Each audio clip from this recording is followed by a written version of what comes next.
Good afternoon, Cowley. You're tuning in to CC Network's first newscast of the year. I'm Tyler O'Quinn. And I'm Courtney Andrews. The Wellness Center is a great place for a student to go for a workout. But if you're a student always on the go, well, these exercises might be for you. Emily Smith has the story. The Wellness Center here at Cowley College offers students the chance to get a quality workout with its weight room and exercise equipment. But for students who find themselves too busy to hit the gym, Gage Munson, a trainer here at Cowley, demonstrates 4 exercises that he says are great for maintaining a healthy body. From the Wellness Center, this is Emily Smith with Cowley College Network.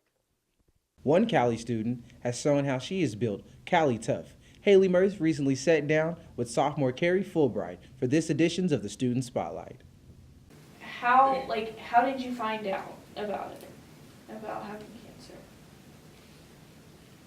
cancer? Okay.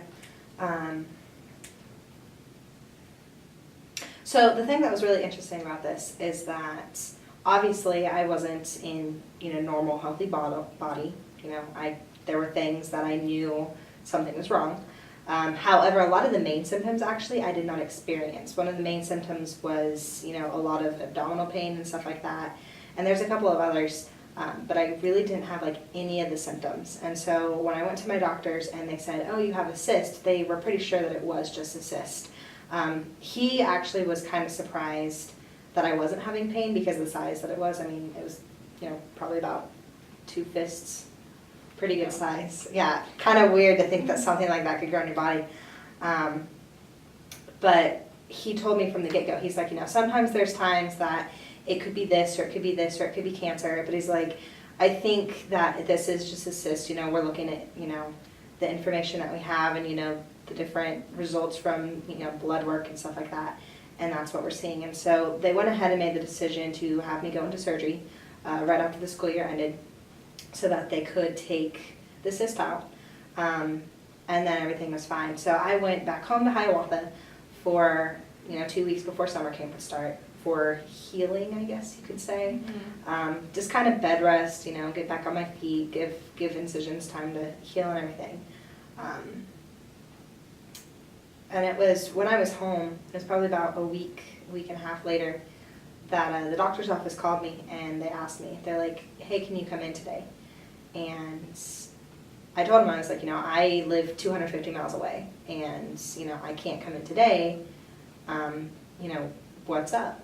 And so they told me to hold on, and they put my actual doctor on the phone. And he's like, "I didn't want to have to tell you this over the phone, but the lab results for your cyst came back, and it actually was not a cyst." He's like, "You actually were diagnosed with a granulosa cell tumor, which is a very rare type of ovarian cancer." He's like, out of 100 cases of ovarian cancer, 5% of women are diagnosed with this. Which my first thought when he told me this was, oh my God, I have cancer. And I remember being just completely shocked. And I could kind of hear him say different things like, the good news, it's not life-threatening. It's not. Well, after the first surgery, it was one of those things that my doctor told me. He's like, you can go on to summer camp. You can do everything you want to do. You don't have any limits. So that was kind of nice, knowing that I could still be me. I could still do everything. I mean, it's a waiting game, waiting for testing results and stuff like that.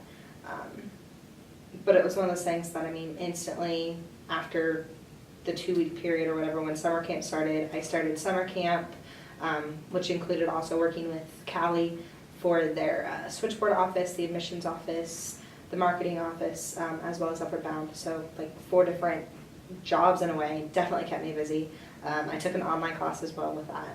Oh my gosh. Yeah, so there was definitely a lot, but I looked at it all as distractions, just because I was struggling with, accepting the fact that I'd been diagnosed with cancer.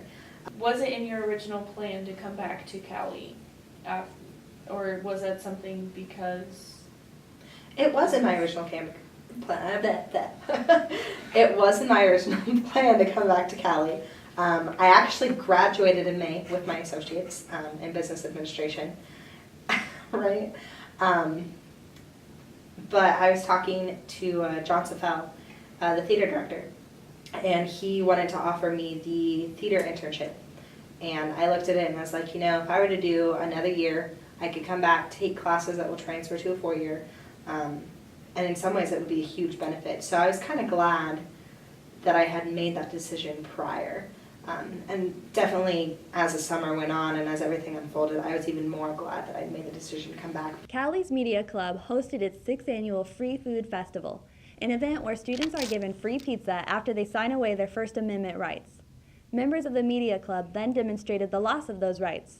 Overall, the event had over 100 participants. We're the Danes. And you can't assemble. You signed away your rights. So, no. Well, then you have to put that pizza back and leave.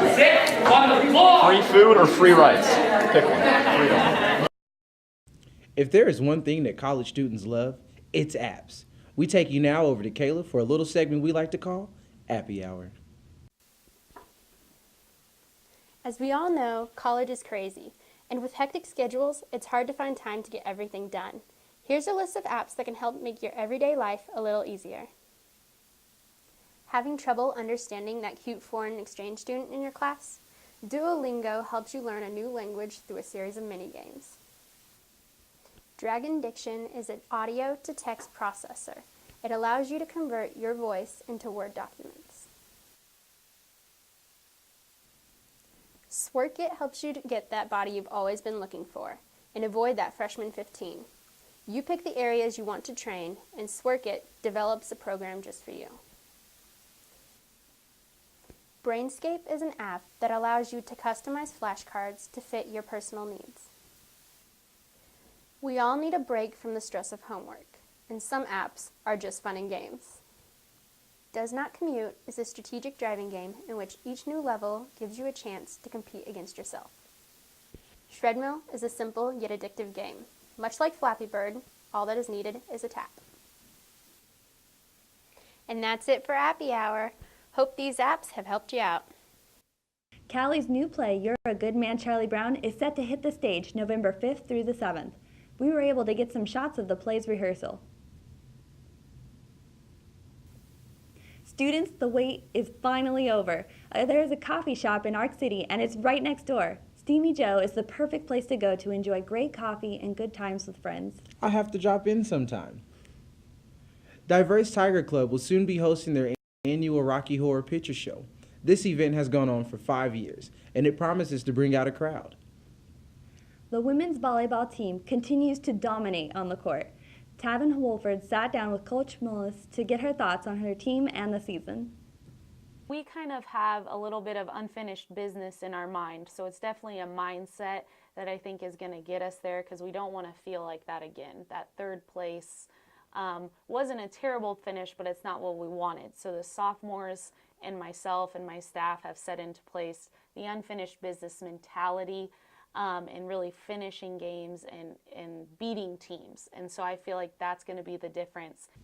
The Walnut Valley Bluegrass Festival closed out its 44th year. The Cowley County Fairgrounds swarmed with visitors from all over the globe. Fairgoers enjoyed live music on the big stages and throughout the campgrounds. Well, that's our show. Be sure to like us on Facebook and watch more of our newscasts on YouTube. And that's the no for now.